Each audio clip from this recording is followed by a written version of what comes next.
afternoon, everyone. Thank you so much for all this hospitality here. What a magic place this is. I really appreciate it. Even though I come from warm weather, but I'm really enjoyed, even though I'm not prepared for so much snow. But in any case, I was really impressed by our yesterday's conversation, because in fact it shows so much and so well the different ways of knowing in the world, that everyone that was on the stage, and Jochen made that very clear, in fact was trying to get out of the box, to get its own discipline or knowledge beyond its own limits, to try something else, to reach out. And this idea, the idea of interrogating, from the very beginning, when Grada started interrogating the Greek mythology, you could see how all the others were reaching the limits of their own disciplines. As Federico, the philosophy of language ends in the language of silence, ineffable. So in all of the others, I could do the same exercise, reaching out to the other. And what they were doing, in fact, was look for what I call an ecology of knowledges, to see that our knowledges are incomplete. And since they are incomplete, we should learn from each other, if the conditions were there for us to learn from each other. Because in fact, what we should be is what a great philosopher from the 14th century, Nicolaus of Cusa, said, the docta ignorantia, the learned ignorance, knowing that we don't know. And therefore, we should learn from others in order to improve our lives and the lives of our societies. So this idea of ecology, I'm going to develop a little bit of that, because I think that we need at this point to recognize our ignorance and to reach out beyond it. That's Jochen's proposal. Unfortunately, this is not the real life of knowledge today. Today there are some systems of dominant knowledge that are not reaching out, are trying to reach in, and in a sense are trying to absorb any diversity in the world, to try to include it in exclusionary terms, because they define the criteria of inclusion. And therefore, they are epistemologies. I think that it was very clear in our conversation that in the end of the day, we are talking about kinds of knowledge, about knowledges, how knowledges get embodied in our lives, the lives of our practices. And therefore, they are epistemologies. Of course, the concept of epistemology was developed as knowledge stood up there, completely separated from life. But that's not the case, of course. Knowledge is embodied in our lives. That's why sometimes the artists, through a deep experience of the senses, have a very special access to knowledge. And therefore, the first principle I would like to bring to you is that if there is global social injustice in the world, and there is, we live in a very ugly world of injustice, of social inequality, of discrimination, of unnecessary destruction of life, because there is no global social justice without global cognitive justice. Justice among knowledges, more equilibrium, more recognition of different knowledge, different ways of knowing. So we need a paradigm shift from what I call the epistemologies of the North to the epistemologies of the South. What is the paradigm shift? Is that in fact science, we have nothing against, I'm a scientist, a social scientist. The only problem with science is that it claims to be the only valid form of knowledge. Well, if I want to go to the moon, I need the science. But if I want to know the biodiversity of Amazonia, I need indigenous knowledge. So different knowledges for different purposes. And therefore, there is not a single way of valid knowledge. There are different ways. Each one has criteria of validity, and they merge together very often. If you look for them, for the connections and convergences, they really merge. But they merge after some separation. So we need the epistemologies of the South. What are they? Are basically the knowledges that have been ignored, made invisible, discriminated against, silenced by the epistemologies of the North. Because the epistemologies of the North create a false idea of universality. I have nothing against the Universal Declaration of Human Rights, but we know how it was written down. It was not universal. It wasn't bottom-up. It was a couple of people from the North, most of them, that did that. It was not truly universal. It could become universal. Unfortunately, it never became universal because some of very serious problems of the post-World War II were not tackled by the Declaration because of the influences there. In fact, the Declaration wanted to show the superior morality of the moral superiority of capitalism vis-a-vis the communism that was threatening on the other side of the world. So I think that we need another understanding of the world. I think that Marx was wrong when he said about the Ludwig von Feuerbach that philosophers keep understanding the world. What we need is to change the world. I think he's wrong in the sense that we need a different understanding of the world before we can change it. So I will say that this is a new thesis 11 for the Marxists around here, if there is any. But so the paradigm shift that I'm inviting you to is what I call the epistemology of the South. What is this? It's trying to validate the knowledges born in struggle. The struggle against capitalism, the struggle against colonialism, the struggle against heteropatriarchy, by the people that have been suffering most from the injustices caused by this. These knowledges born in struggle are fundamental. And they are fundamentally invisible in our universities because our universities only teach the knowledge of the winners. It's the history of the winners told by the winners. The history of the losers never shows up. And therefore, we have to capture that wealth of knowledge that has been made invisible by the epistemologies of the North. How do we do that? What is the basic idea of the epistemology of the South? It's the idea that there is an abyssal line since the early colonial period. It's an abyssal line that divides humanity from subhumanity. I'm fully in agreement with Barbara, sweet Barbara, great admirer of Barbara Hendricks. But humanity is a project because under the conditions in which we live, not everyone is entitled to be human. Lots of people in our world are being treated as subhuman. And in fact, the abyssal line that divides humanity from subhumanity is always there. And it didn't end with colonialism. It's our day today that divides the society between a civilized society, what I call the metropolitan sociability, and the colonial sociability where there is violence, where there is no rights, in fact, where there is no emancipation whatsoever. A black waiter in a restaurant in Paris, of course, when he's working in the restaurant, is in the civilized world, the metropolitan sociability is unequal. He may be discriminated against because his salary is not the same as the white waiter in the restaurant. But he has rights. He is fully recognized as an equal. But when he crosses the door of the restaurant, goes on the street, he may be harassed by young people for racism. He may be a victim of police brutality without no arrest, without no warrant from the courts. So at that time, he crosses the abyssal line. He goes from the zone of being to the zone of non-being, as Frantz Fanon would say. So there are people, in fact, that cross that life, that abyssal line every day. The woman that works in the restaurant, and she's really fine. She has some rights, as I say. But when she goes home, if she's in India, maybe getting raped. If it's in Mexico or in Europe, she may be really assassinated by her partner. At that very moment, that woman ceased to be fully human and became subhuman. So this idea of subhumanity, the idea that there is no humanity without subhumanity, is something that should destabilize our knowledges. So I think that what we need to know is that to acknowledge that abyssal line. And we acknowledge that abyssal line, we can start strategies to supersede it, to overcome it. And we are at a point in time in our world in which that seems to be impossible. Global neoliberalism and the dominance of financial capital around the world tells us that there is no alternative. Even to the climate change.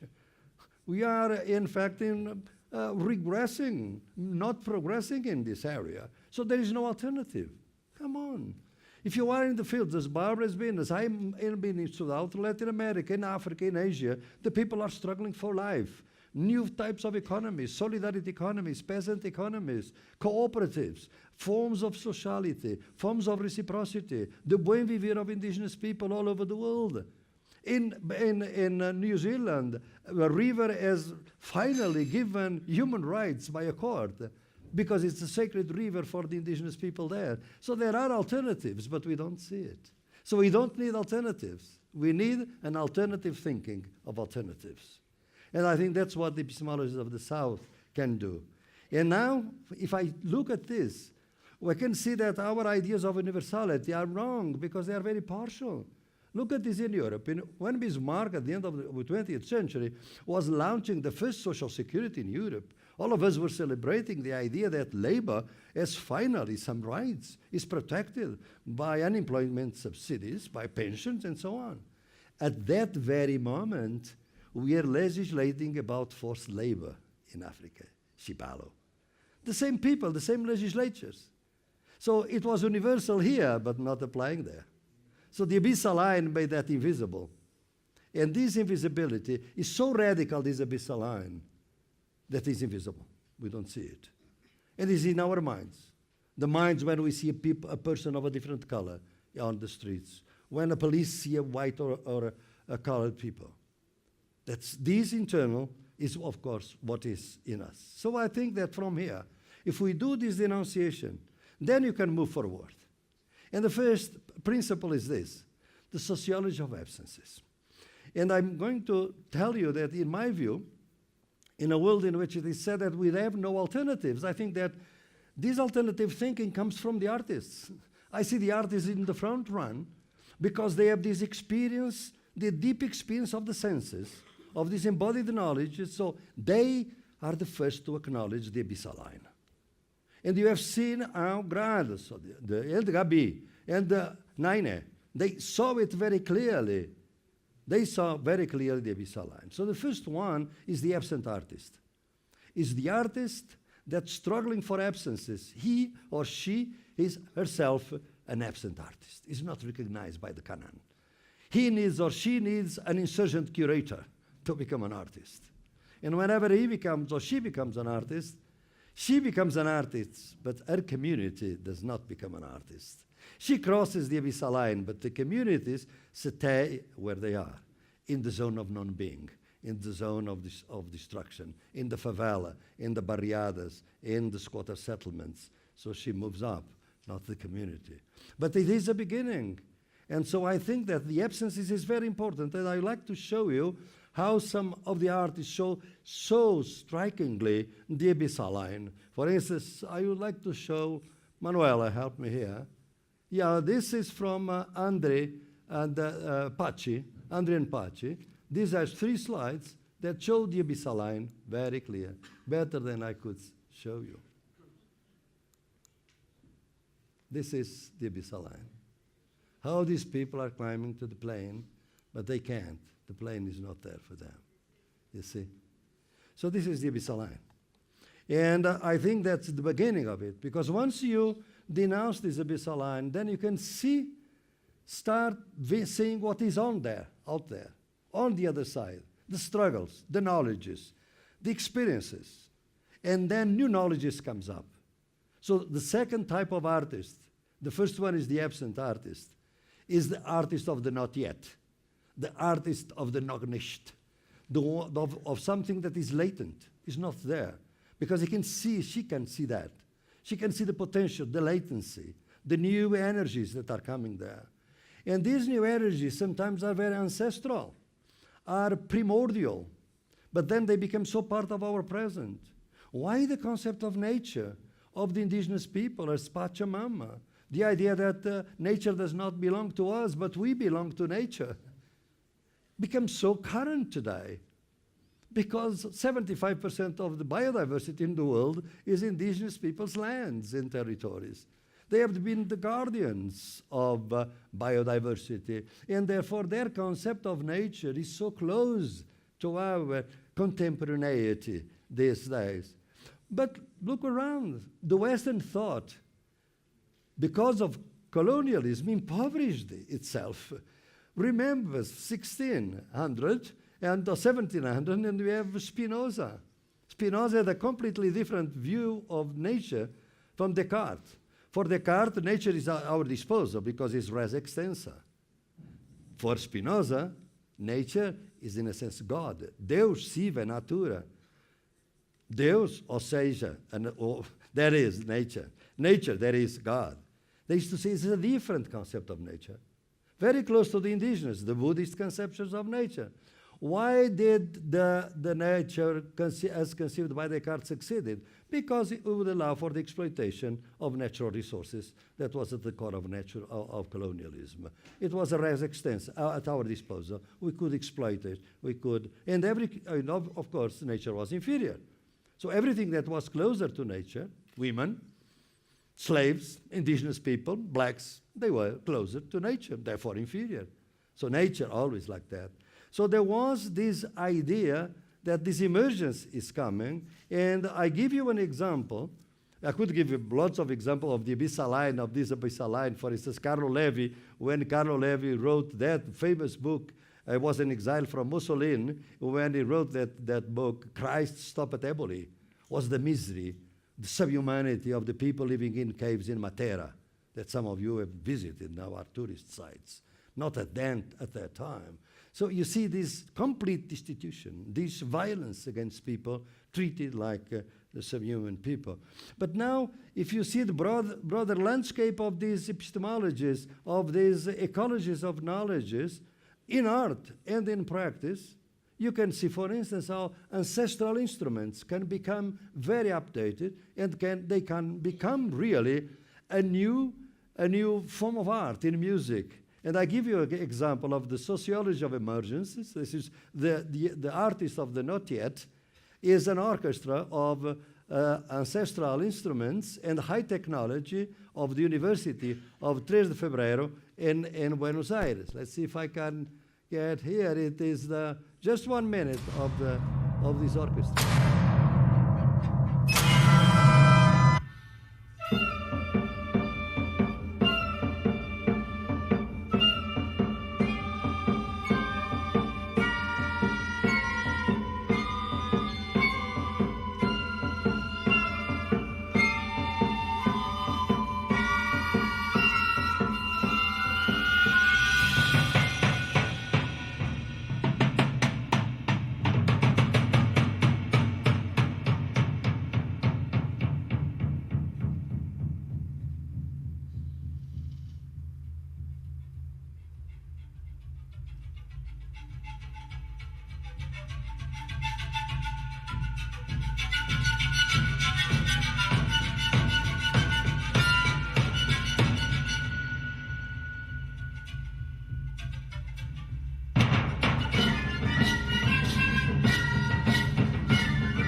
Okay, as you can see here, this is Ecology of Knowledges and a sample of temporalities, ancestral time and high technology, medieval instruments, European medieval instruments, shamanic instruments, all together in a new form of sound. Because these are the instruments that you can build an ecology of knowledge. The instruments of heaven, birds, hurricanes, and thunders, and the instruments of the earth, rivers, bones, plants, and seeds.